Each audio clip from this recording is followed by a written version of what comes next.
민서가 엄마가 길거리에 나앉게 생겼어. 당장 갈 곳이 없다고. 어머님, 저희도 힘들어요. 저희더러 책임지라고 하시면 곤란해요. 민서가 너 그때 엄마한테 뭐라고 했는지 기억해? 내가 엄마를 버릴 때는 몰랐는데 내가 힘드니까 이제서야 알겠니?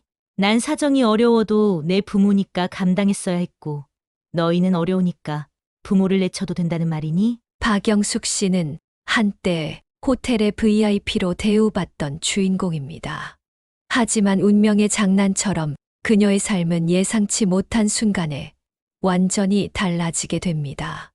고난을 함께할 것만 같았던 가족은 그녀의 요청을 거절하고 뒤늦게 도움을 청하는 아들에게서 그녀는 어떤 선택을 할까요? 지금부터 박영숙 씨의 감동적인 변화의 여정을 시작합니다. 안녕하세요. 저는 올해 62살 된 박영숙입니다. 불과 몇 달 전까지만 해도 저는 이 호텔의 VIP였어요. 직원들이 저를 보면 환하게 웃으며 허리를 굽혀 인사했죠. 하지만 지금은요? 캐리어를 질질 끌며 프런트 데스크 앞에 섰어요.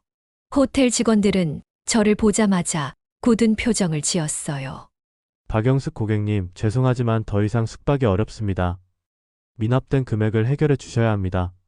조금만 더 시간을 주시면 안 될까요?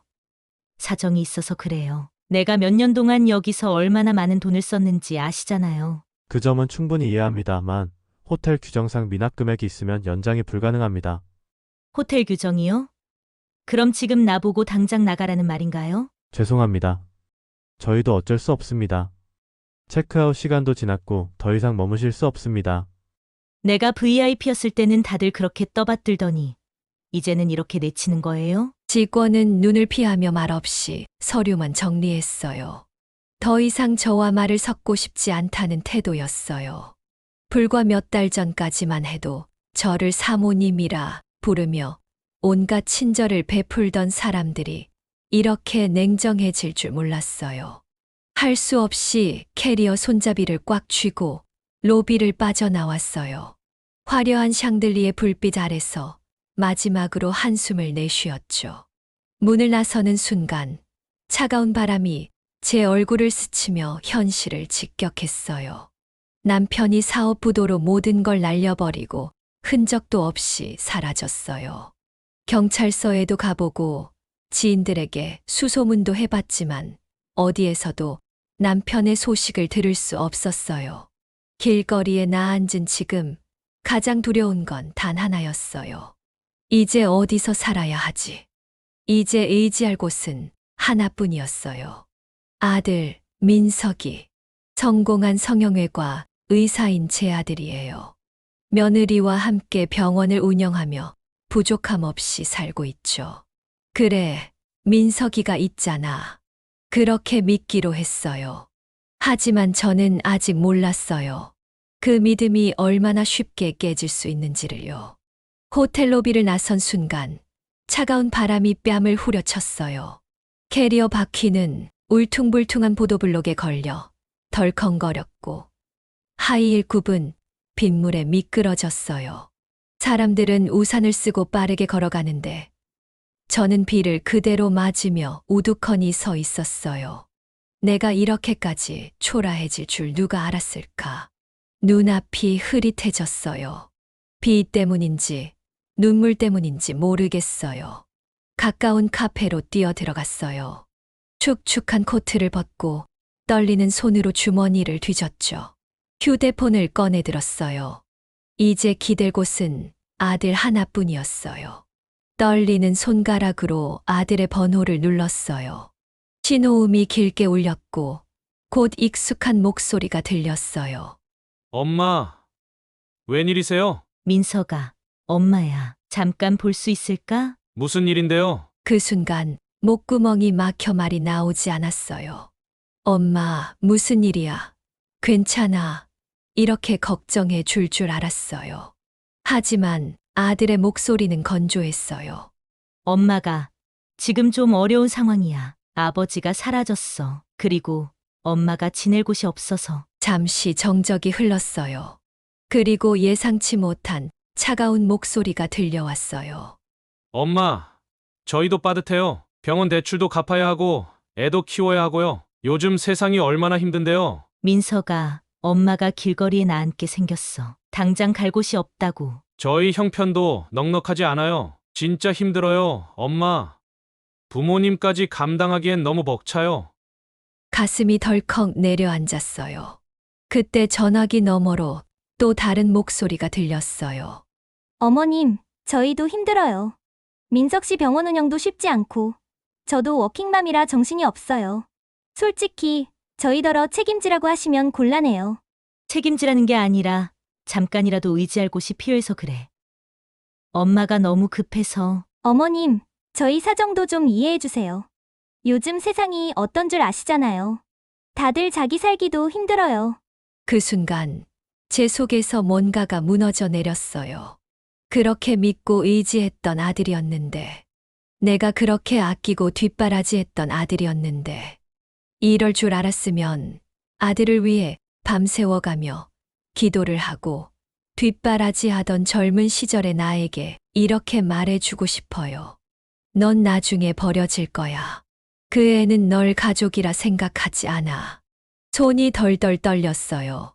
그래, 알겠어. 더 이상 무슨 말을 해야 할까요? 아무 말도 할 수 없었어요. 저는 천천히 전화를 끊었어요. 창밖을 보니 비가 억수같이 쏟아지고 있었어요. 이제 저는 정말 혼자였어요. 전화가 끊긴 후 저는 한동안 멍하니 휴대폰을 쥔 채 앉아 있었어요. 이게 현실이구나. 아들의 차가운 목소리, 며느리의 단호한 말투가 귓가를 맴돌았어요. 부모까지 감당하기엔 무리가 있어요. 다들 자기 살기도 힘들어요. 그 순간 눈앞이 핑 돌면서 머리가 하얘졌어요. 내가 이 아이를 어떻게 키웠는데. 생각할수록 가슴이 미어졌어요. 아들 민석이가 중고등학생일 때 저는 아들을 위해 하루도 편히 산 적이 없어요. 명문의대에 보내겠다고 유명 과외 선생들을 붙여줬어요. 한 과목당 몇백만 원짜리 과외비를 내면서도 단 한 번도 아깝다고 생각한 적이 없어요. 엄마, 이번에 모의고사 성적이 올랐어. 그래? 잘했다. 우리 아들. 더 힘내서 열심히 하자. 아들이 열심히 잠도 못 자고 공부하는데 제가 편히 잠들면 안 될 것 같아 새벽까지 불 켜놓고 아들 뒷바라지를 하느라 제 몸은 늘 피곤했지만 그래도 저는 기뻤어요. 의대에 합격했을 때는 세상을 다 가진 것 같았죠. 하지만 거기서 끝이 아니었어요.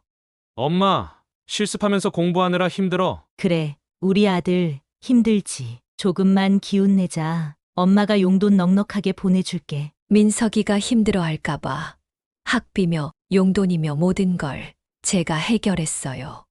남편도 바쁘다며 신경을 쓰지 않았기 때문에 사실상 아들을 키운 건 저 혼자였어요. 전문의 과정을 마치고 성형외과를 차릴 때도 병원 개업 자금이 부족하다고 해서 전 재산을 끌어다 줬어요. 엄마, 병원을 차리려면 인테리어 비용이 많이 들어. 얼마나 필요한데? 적어도 3억은 있어야 해. 그 말을 듣고 저는 제 명의로 되어 있던 아파트를 담보로 대출을 받아서 그 돈을 쥐어줬어요. 그때까지만 해도 저는 행복했어요. 아들이 잘 되면 그게 곧 제 행복이라고 믿었으니까요. 그런데 이제 와서 엄마, 저희도 빠듯해요. 부모까지 감당하기엔 힘들어요. 그 말 한마디로 저와 아들의 지난 세월이 모두 부정당하는 기분이었어요. 고작 몇 마디로 저는 한순간에 짐짝이 되어버렸어요. 비가 억수같이 퍼붓는 길 위를 터덜터덜 걸었어요. 길가 가로등 불빛이 빗속에서 흐릿하게 흔들렸어요. 어디로 가야 할지 알 수 없었어요. 한때 함께 어울리던 친구들. 그들은 제 연락을 받지도 않았어요. 며칠 전 마지막 자존심을 버리고 친구에게 연락을 했어요. 정자야, 나야. 나 좀 만나줄 수 있어? 어머, 영수가 무슨 일이야? 나 좀 어려운 상황이야. 잠깐 도움을 받을 수 있을까 해서. 미안해, 영수가. 나 요즘 너무 바빠서 다시 연락할게. 그 후로 연락은 없었어요. 그렇게 모든 사람들이 저를 외면했어요.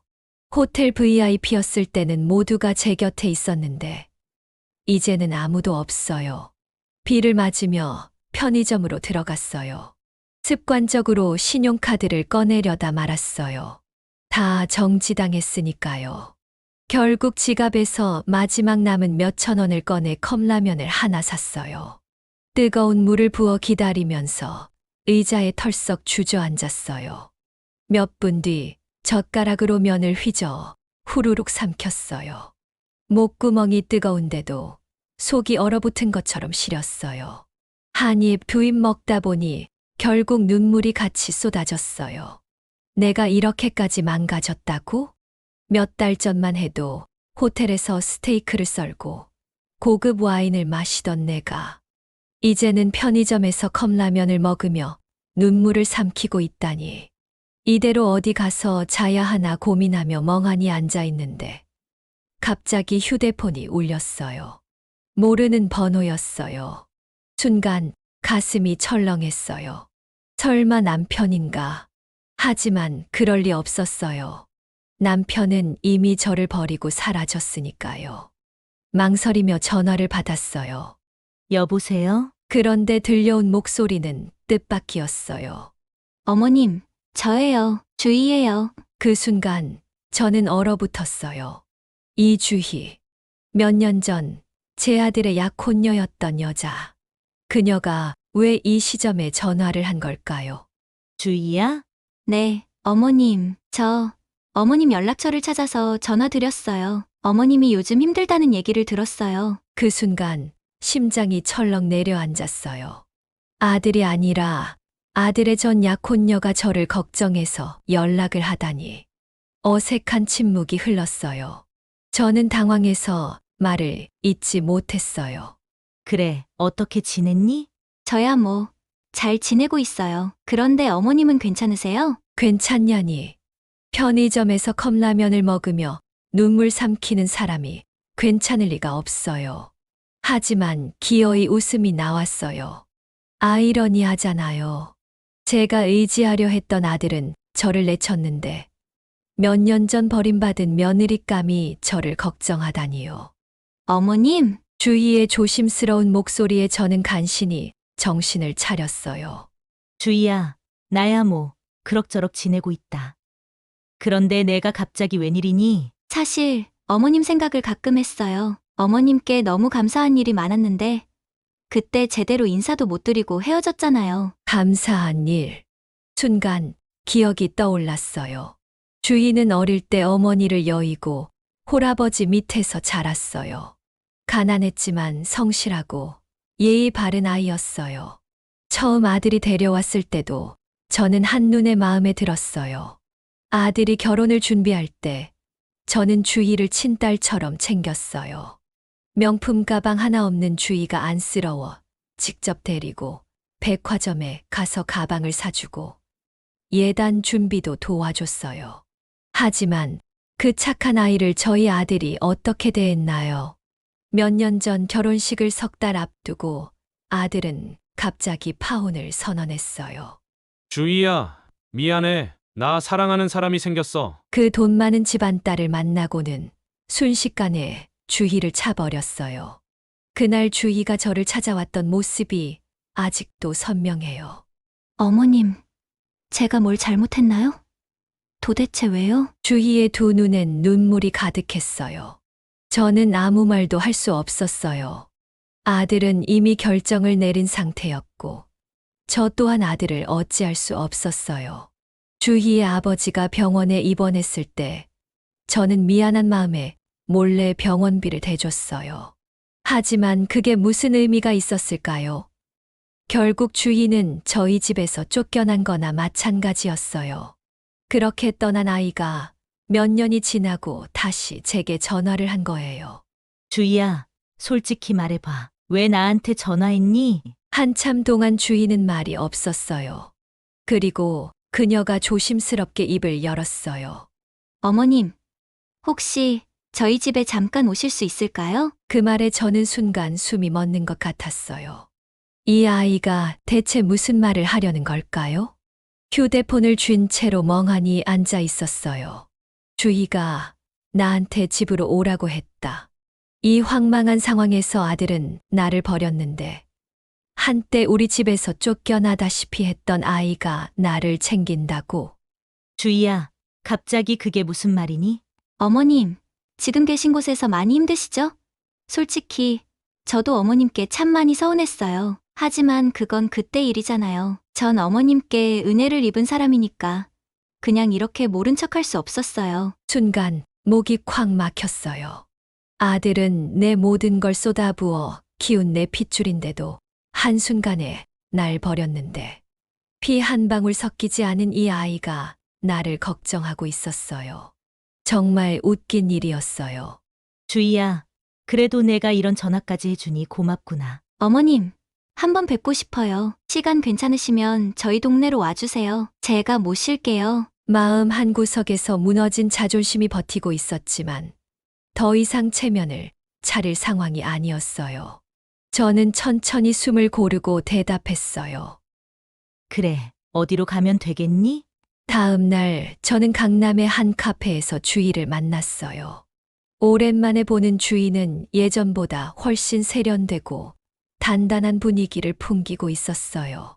고급스러운 블라우스에 단정한 정장 바지를 입고 커리어 우먼다운 느낌이 물씬 풍겼어요.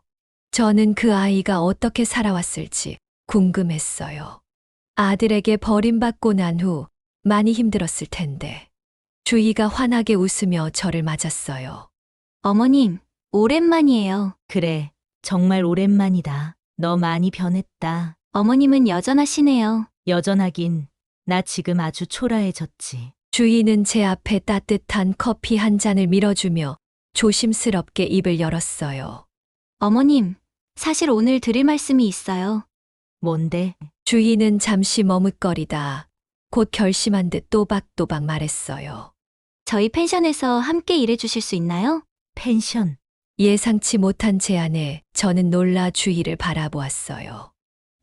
네, 아버지가 건강을 회복하신 후 예전에 할아버지가 물려주신 땅이 개발되면서 크게 성공했어요. 지금 아버지와 함께 고급 펜션을 운영하고 있어요. 그래?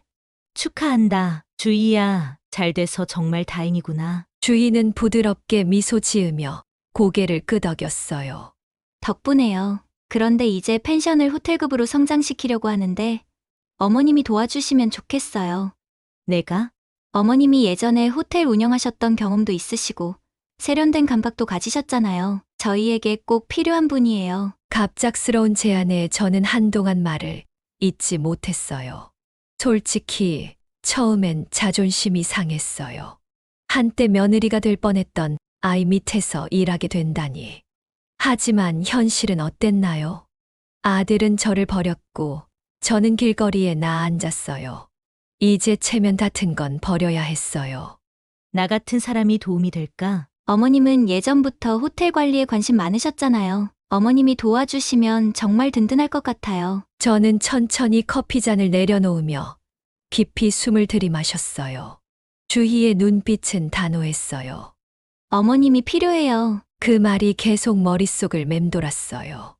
아들은 저를 버렸는데 피 한 방울 섞이지 않은 주희는 저를 필요하다고 했어요. 체면이고 뭐고 이제 그럴 상황이 아니었어요. 저는 천천히 고개를 끄덕였어요. 좋아. 한번 해볼게. 주희의 얼굴이 환하게 밝아졌어요. 정말요? 감사합니다. 어머님, 후회 안 하실 거예요. 저희가 좋은 조건으로 모실게요. 그렇게 해서 저는 주희의 펜션에서 경영 자문으로 일하게 됐어요.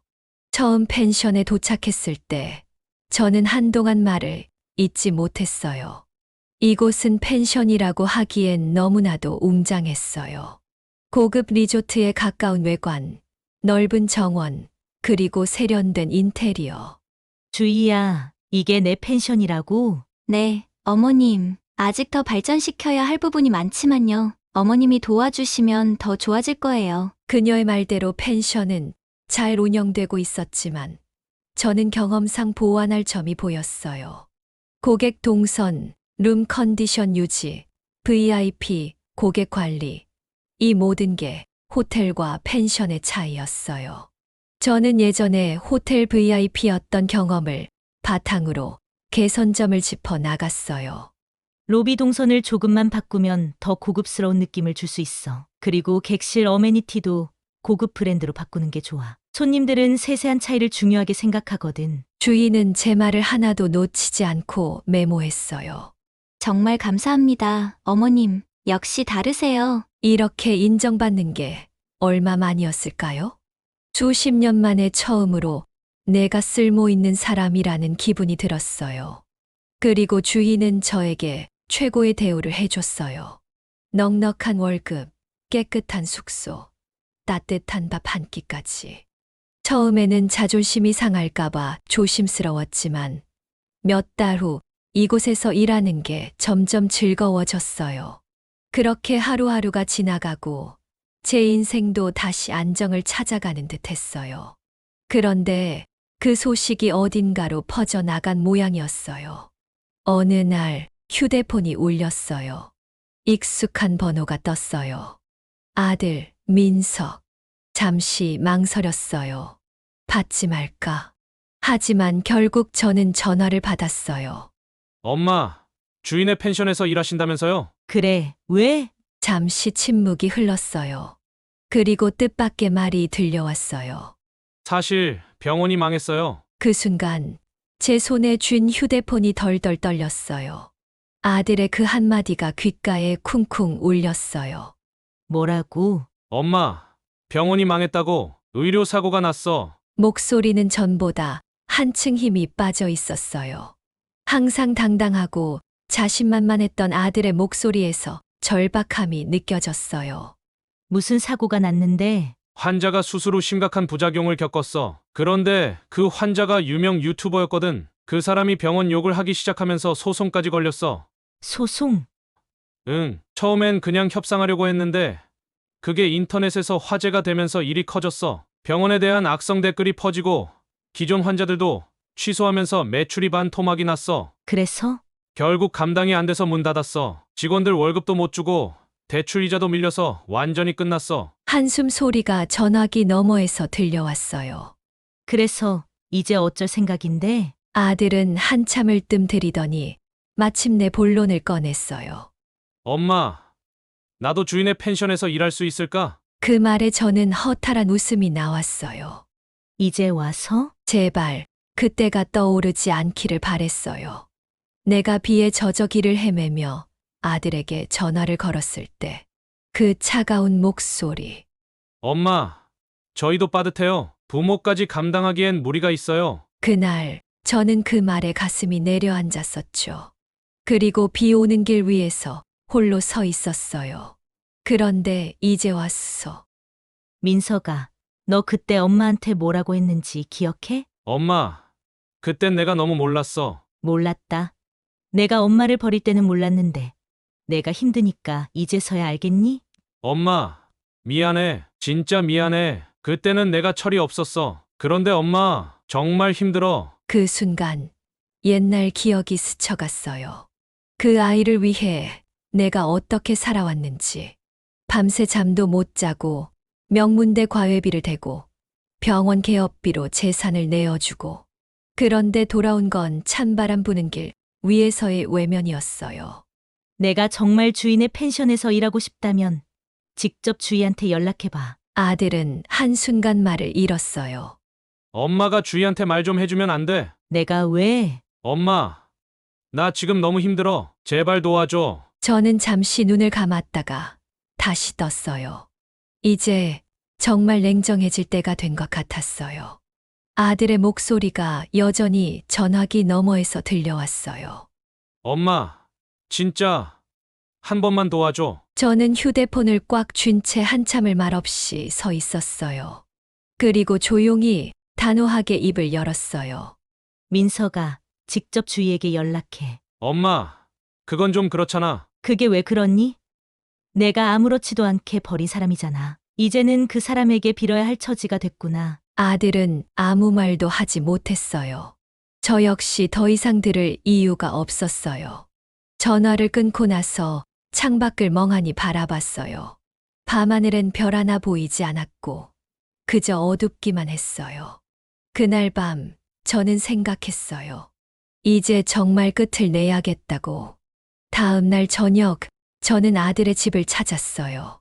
하지만 이번에는 도움을 요청하기 위해서가 아니라 완전히 끊어내기 위해서였어요. 배를 누르자 며느리가 문을 열었어요. 저를 본 순간 그녀의 얼굴엔 당황스러움이 스쳤어요. 어머님, 오셨네요? 민석이 있니? 아들이 거실에서 나왔어요. 한때 당당하던 모습은 온데간데 없고 초췌한 얼굴로 저를 바라봤어요. 엄마, 어제 전화해서 미안해. 사실 내가 많이 잘못했어. 정말 후회하고 있어. 그래, 후회는 내가 하고 대가는 내가 치렀지. 엄마, 그러지 말고 우리 다시 가족처럼. 이제 우리 각자 알아서 살자. 아들과 며느리의 얼굴이 굳어졌어요. 엄마, 갑자기 그게 무슨 말씀이세요? 갑자기 내가 나한테 한 짓을 생각해봐. 내가 내 전화를 받았을 때 했던 말을 기억해. 아들은 당황한 듯 시선을 피했어요. 며느리가 조심스럽게 끼어들었어요. 어머님, 저희도 그땐 너무 급해서. 사정이 어려웠어요.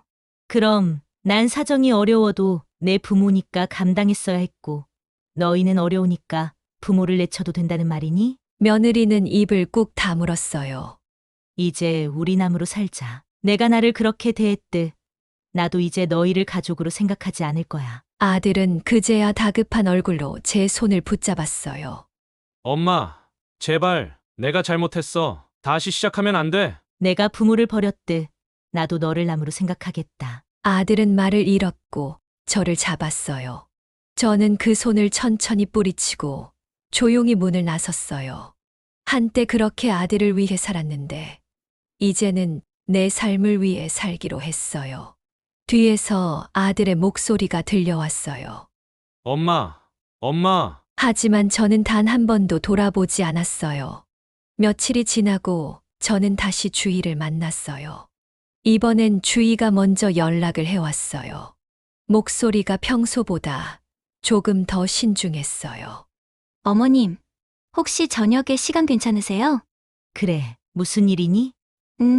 만나서 이야기하고 싶어요. 우리는 펜션 근처의 작은 레스토랑에서 마주 앉았어요. 주희는 여전히 세련된 모습이었지만 오늘따라 표정이 조금 굳어져 있었어요. 뭔가 하고 싶은 말이 있는 듯 했어요. 어머님, 민석 씨가 저한테 연락했어요. 저는 순간적으로 몸이 굳었어요. 민석이가? 네, 펜션에서 일할 수 없냐고요. 순간 웃음이 나왔어요. 그래서 뭐라고 했니? 주희는 흔들림 없는 눈빛으로 답했어요. 단호하게 거절했어요. 이제 제 인생에서 그 사람은 없어요. 이번에도 저는 허탈하게 웃었어요. 이 아이는 정말 강해졌구나. 몇 년 전 주희가 눈물로 범벅이 되어 저에게 왜요? 라고 물었던 순간이 떠올랐어요. 그때의 약하고 순진했던 주희는 이제 없었어요. 잘했구나. 주희는 제 눈을 바라보며 차분하게 말했어요. 어머님, 저도 예전에는 제가 버림받았다고 생각했어요. 그런데 지금 생각해보면 다행이에요. 왜 그렇게 생각하니? 주희는 커피잔을 돌리며 미소를 지었어요. 그때 결혼했다면 저는 결국 그 사람에게 상처받았을 거예요. 오히려 이제 저는 제가 원하는 삶을 살고 있어요. 그래서 미련이 없어요. 저는 주희를 가만히 바라보았어요. 이제야 깨달았어요. 사람을 묶어두는 건 혈연이 아니라 진심이라는 걸요. 저를 버린 아들과 저를 받아준 주희. 이제 저는 누구와 함께할지 분명하게 알 것 같았어요. 주희야, 네, 어머님. 우리 진짜 가족처럼 지내자. 주희는 놀란 듯 잠시 저를 바라보았어요. 그리고 이내 따뜻하게 웃으며 제 손을 꼭 잡았어요. 그러고 싶었어요, 어머님. 그 순간 저는 오래된 짐을 내려놓은 듯 마음이 편안해졌어요. 새로운 인연이, 새로운 가족이 저에게 찾아온 것 같았어요. 그날 이후 저는 아들에게 연락하지 않았어요. 아들도 저를 찾지 않았어요. 그리고 저는 저의 새 삶을 살기로 했어요. 주희와 함께요. 펜션에서의 생활은 예상보다 훨씬 활기찼어요. 단순히 펜션 운영 자문을 해주는 것이 아니라 저는 주희의 진짜 파트너가 되어갔어요. 새로운 가구 배치를 고민하고 손님을 맞이할 이벤트를 기획하고 주희와 함께 메뉴를 시식하며 펜션의 레스토랑을 개선하는 일까지. 예전에는 그저 돈을 쓰는 입장이었다면 이제는 직접 가치를 창조하는 사람이 된 느낌이었어요. 그리고 무엇보다 제가 다시 웃고 있다는 걸 깨달았어요. 어느 날 펜션 직원들이 모두 퇴근한 늦은 저녁. 주희와 저는 테라스에서 와인을 한 잔씩 기울이고 있었어요. 어머님, 여기서 일하시면서 힘든 점 없으세요? 힘들긴. 난 요즘이 제일 좋아. 정말요? 그래. 예전엔 돈이 많았어도 마음은 늘 허전했는데 지금은 매일이 살아있는 기분이야. 주희는 제 얼굴을 가만히 바라보며 환하게 웃었어요. 어머님, 너무 다행이에요. 어머님이 행복해 보이셔서. 저는 주희의 손등을 살짝 두드리며 장난스럽게 웃었어요. 이제 나한테 어머님 말고 그냥 엄마라고 불러봐. 주희는 순간 깜짝 놀란 듯 했어요. 정말요? 그래. 내가 날 그렇게 불러주면 좋겠어. 주희는 잠시 머뭇거리더니 조용히 입을 열었어요. 엄마, 그 한마디에 저는 가슴이 뭉클해졌어요. 이 아이가 진짜 내 딸이 된 것 같았어요. 그 후로도 저는 주희의 펜션에서 계속 일하며 그녀와 끈끈한 유대감을 쌓아갔어요. 혈연이 아닌 서로를 진심으로 아끼는 사람이 진짜 가족이라는 걸 매일같이 깨달았어요. 어느 날 주희가 신이 난 목소리로 저를 불렀어요. 엄마, 제가 이번엔 정말 좋은 레스토랑 예약했어요. 같이 가실래요? 저는 그녀의 밝은 얼굴을 보며 미소 지었어요. 그래. 가자. 내 딸아. 주희는 마치 어린아이처럼 기뻐하며 저에게 팔짱을 꼈어요. 그리고 우리는 함께 걸어 나갔어요. 어둠이 내린 밤, 펜션에서 흘러나오는 따뜻한 불빛이 우리를 감싸고 있었어요. 이제야 저는 정말 따뜻한 집을 찾은 것 같았습니다. 여러분, 오늘 사연 어떻게 들으셨나요? 아들에게 모든 것을 희생하며 헌신한 박영숙 씨는 자신을 도와줄 것이라 믿었던 가족에게서 외면을 받았습니다. 결국 그녀는 아들과의 관계를 끊고 자신의 인생을 새롭게 시작하는 결단을 내리게 됩니다. 가족은 서로를 돕고 응원하는 것이지 서로의 희생을 당연시하는 것이 아닙니다. 박영숙 씨 이야기가 여러분에게 어떤 생각을 불러일으켰는지 궁금합니다. 댓글로 의견을 나누어 주세요. 우리 모두의 이야기를 함께 나누며 서로를 응원해 줄 수 있으면 좋겠습니다. 다음번에 또 좋은 이야기로 찾아뵙겠습니다. 감사합니다.